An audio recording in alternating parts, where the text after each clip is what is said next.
ಪ್ರೀತಿಯ ವಿದ್ಯಾರ್ಥಿಗಳೇ ಹಾಗೂ ಆತ್ಮೀಯ ಯೂಟ್ಯೂಬ್ ಚಾನಲ್ ವೀಕ್ಷಕರೇ, ತಮಗೆಲ್ಲರಿಗೂ ನಮಸ್ಕಾರಗಳು. ವಿದ್ಯಾರ್ಥಿಗಳೇ, ಈ ದಿವಸ NMMSಗೆ ಸಂಬಂಧಪಟ್ಟಂತೆ ಅದರಲ್ಲಿ ವಿಜ್ಞಾನ ವಿಷಯದಲ್ಲಿ ಜೀವಶಾಸ್ತ್ರದ ವಿಭಾಗಕ್ಕೆ ಸಂಬಂಧಪಟ್ಟಂತೆ ಸೂಕ್ಷ್ಮಜೀವಿಗಳು ಎಂಬ ಪಾಠದ ಮೇಲೆ ಕೆಲವೊಂದು ಪ್ರಶ್ನೆಗಳಿದೆ. ಆ ಪ್ರಶ್ನೆಗಳಿಗೆ ಉತ್ತರಗಳನ್ನು ಇವತ್ತಿನ ವಿಡಿಯೋದಲ್ಲಿ ಅಭ್ಯಾಸ ಮಾಡೋಣ. ಇವತ್ತಿನ ಒಂದು ವಿಡಿಯೋ ನಿಮಗೆ ಇಷ್ಟವಾದರೆ ಪ್ಲೀಸ್ ಲೈಕ್ ಮಾಡಿ, ಶೇರ್ ಮಾಡಿ ಹಾಗೂ ಸಬ್ಸ್ಕ್ರೈಬ್ ಮಾಡೋದನ್ನು ಮರಿಬೇಡಿ. ಕಲಿಕಾಂಶವನ್ನು ಪ್ರಾರಂಭಿಸೋಣ. ಸೂಕ್ಷ್ಮಜೀವಿಗಳು.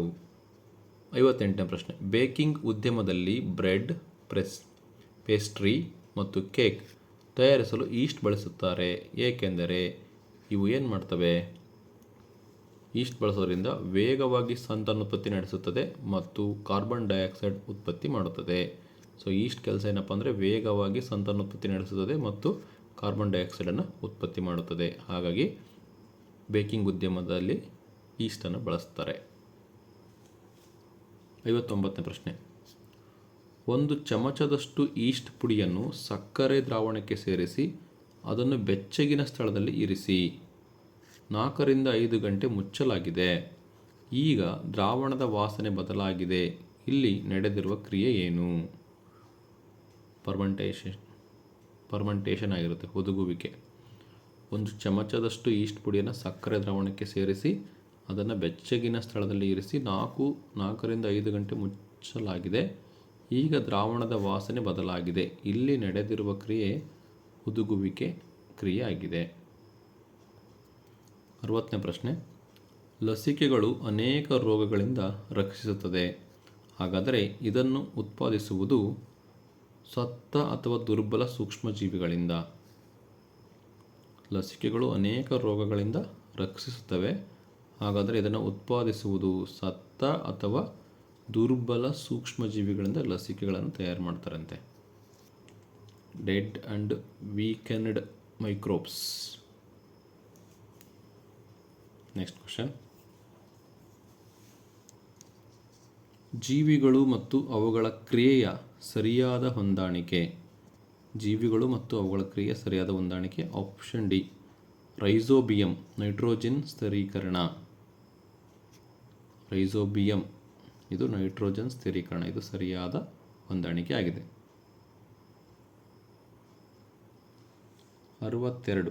ಜಾಮ್ ಮತ್ತು ಜೆಲ್ಲಿಗಳಲ್ಲಿ ಸಕ್ಕರೆಯನ್ನು ಸಂರಕ್ಷಕವಾಗಿ ಬಳಸುತ್ತಾರೆ, ಏಕೆಂದರೆ ಇದು ತೇವಾಂಶದ ಪ್ರಮಾಣವನ್ನು ಕಡಿಮೆ ಮಾಡುತ್ತದೆ. ಸಂರಕ್ಷಕವನ್ನು ಬಳಸ್ತಾರೆ ಜಾಮ್ ಮತ್ತು ಜೆಲ್ಲಿಗಳಲ್ಲಿ, ಏಕೆಂದರೆ ಅದು ತೇವಾಂಶದ ಪ್ರಮಾಣವನ್ನು ಕಡಿಮೆ ಮಾಡುತ್ತದೆ. 63ನೇ ಪ್ರಶ್ನೆ. ಮಣ್ಣಿನ ಫಲವತ್ತತೆಯನ್ನು ಹೆಚ್ಚಿಸಲು ನೀಲಿ ಹಸಿರು ಶೈವಲಗಳು ನೇರವಾಗಿ ಸ್ಥಿರೀಕರಿಸುವುದು. ಮಣ್ಣಿನ ಫಲವತ್ತತೆಯನ್ನು ಹೆಚ್ಚಿಸಲು ನೀಲಿ ಹಸಿರು ಶೈವಲಗಳು ನೇರವಾಗಿ ಸ್ಥಿರೀಕರಿಸುವುದು ನೈಟ್ರೋಜನನ್ನು ಸ್ಥಿರೀಕರಿಸ್ತವೆ. ನೆಕ್ಸ್ಟ್ 64ನೇ ಪ್ರಶ್ನೆ. ಭೂಮಿಯ ಮೇಲೆ ಕೊಳೆಯುತ್ತಿರುವ ಸಸ್ಯಗಳು ಮತ್ತು ಸತ್ತ ಪ್ರಾಣಿಗಳು ಸ್ವಲ್ಪ ದಿನಗಳ ನಂತರ ಕಣ್ಮರೆಯಾಗುತ್ತವೆ. ಈ ಕ್ರಿಯೆಯಲ್ಲಿ ಏನಾಗುತ್ತೆ? ಸಂಕೀರ್ಣ ಸಾವಯವ ಪದಾರ್ಥಗಳು ಸರಳ ನೀರವಯವ ಪದಾರ್ಥಗಳಾಗಿ ವಿಭಜನೆ ಹೊಂದುತ್ತವೆ. ಸೊ ಭೂಮಿಯ ಮೇಲೆ ಕೊಳೆಯುತ್ತಿರುವ ಸಸ್ಯಗಳು ಮತ್ತು ಸತ್ತ ಪ್ರಾಣಿಗಳಲ್ಲಿ ಸ್ವಲ್ಪ ದಿನಗಳ ನಂತರ ಕಣ್ಮರೆಯಾಗಲಿಕ್ಕೆ ಕಾರಣ ಏನಪ್ಪ ಅಂದರೆ ಸಂಕೀರ್ಣ ಸಾವಯವ ಪದಾರ್ಥಗಳು ಸರಳ ನೀರವಯವ ಪದಾರ್ಥಗಳಾಗಿ ವಿಭಜನೆ ಹೊಂದುತ್ತವೆ. ಹಾಗಾಗಿ 64ಕ್ಕೆ ಆಪ್ಷನ್ ಎ ಸರಿಯಾದ ಉತ್ತರ ಆಗಿದೆ. 65. ವಾತಾವರಣದ ನೈಟ್ರೋಜನ್ ನೇರವಾಗಿ ಇವುಗಳ ಸಂಶ್ಲೇಷಣೆಗೆ ಬಳಸಲಾಗುತ್ತದೆ. ವಾತಾವರಣದ ನೈಟ್ರೋಜನನ್ನು ನೇರವಾಗಿ ಇವುಗಳ ಸಂಶ್ಲೇಷಣೆಗಾಗಿ. ಸಸ್ಯ ಪ್ರೋಟೀನ್ಗಳು ಅಂತರೇನು? ಸಸ್ಯ ಪ್ರೋಟೀನ್ಗಳ ಸಂಶ್ಲೇಷಣೆಗಾಗಿ ವಾತಾವರಣದಲ್ಲಿರುವ ನೈಟ್ರೋಜನನ್ನು ನೇರವಾಗಿ ಬಳಸಲಾಗುತ್ತದೆ. 66ನೇ ಪ್ರಶ್ನೆ. ವಿಜ್ಞಾನಿಗಳು ಮತ್ತು ಅವರುಗಳು ಆವಿಷ್ಕರಿಸಿದ ಸರಿಯಾದ ಹೊಂದಾಣಿಕೆ ಯಾವುದು? Louis Pasteur, streptomycin, Alexander Fleming, penicillin, Edward Jenner, ಹುದುಗುವಿಕೆ, ರಾಬರ್ಟ್ ಕೋಚ್, ಸಿಡುಬು ರೋಗಕ್ಕೆ ಲಸಿಕೆ.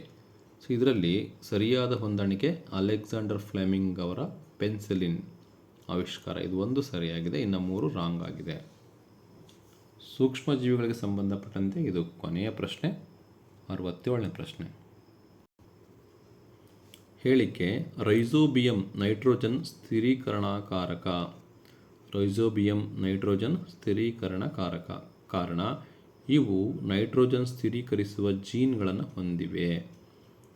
ಎ ಮತ್ತು ಆರ್ ಎರಡೂ ಸರಿ. ಆರ್ ಎಗೆ ಸರಿಯಾದ ಕಾರಣ. ಎ ಮತ್ತು ಆರ್ ಎರಡೂ ಸರಿ, ಆರು ಎಗೆ ಸರಿಯಾದ ಕಾರಣ ಆಗಿದೆ. 67ಕ್ಕೆ ಆಪ್ಷನ್ ಸಿ ಸರಿಯಾದ ಉತ್ತರ ಆಗಿದೆ ವಿದ್ಯಾರ್ಥಿಗಳೇ. ಸೊ ಇಲ್ಲಿಗೆ ಸೂಕ್ಷ್ಮಜೀವಿಗಳು ಎಂಬ ಕಲಿಕಾಂಶಕ್ಕೆ ಸಂಬಂಧಪಟ್ಟಂತೆ ಕೆಲವೊಂದು ಪ್ರಶ್ನೆಗಳಿಗೆ ಉತ್ತರಗಳನ್ನು ಇವತ್ತಿನ ವಿಡಿಯೋದಲ್ಲಿ ಅಭ್ಯಾಸ ಮಾಡಿದ್ವಿ. ಇವತ್ತಿನ ಒಂದು ವಿಡಿಯೋ ನಿಮಗೆ ಇಷ್ಟವಾದರೆ ಪ್ಲೀಸ್ ಲೈಕ್ ಮಾಡಿ, ಶೇರ್ ಮಾಡಿ, ಸಬ್ಸ್ಕ್ರೈಬ್ ಮಾಡೋದನ್ನು ಮರಿಬೇಡಿ. Thank you for watching this video. So ಮುಂದಿನ ವಿಡಿಯೋದಲ್ಲಿ ಮುಂದಿನ ಕಲಿಕಾಂಶಕ್ಕೆ ಸಂಬಂಧಪಟ್ಟಂತೆ ಅಭ್ಯಾಸ ಮಾಡೋಣ. ಸಬ್ಸ್ಕ್ರೈಬ್ ಮಾಡೋದನ್ನು ಮರಿಬೇಡಿ. ಸಬ್ಸ್ಕ್ರೈಬ್ ಮಾಡಿ, ವಿಡಿಯೋವನ್ನು ನೋಡಿ, support for me. Thank you.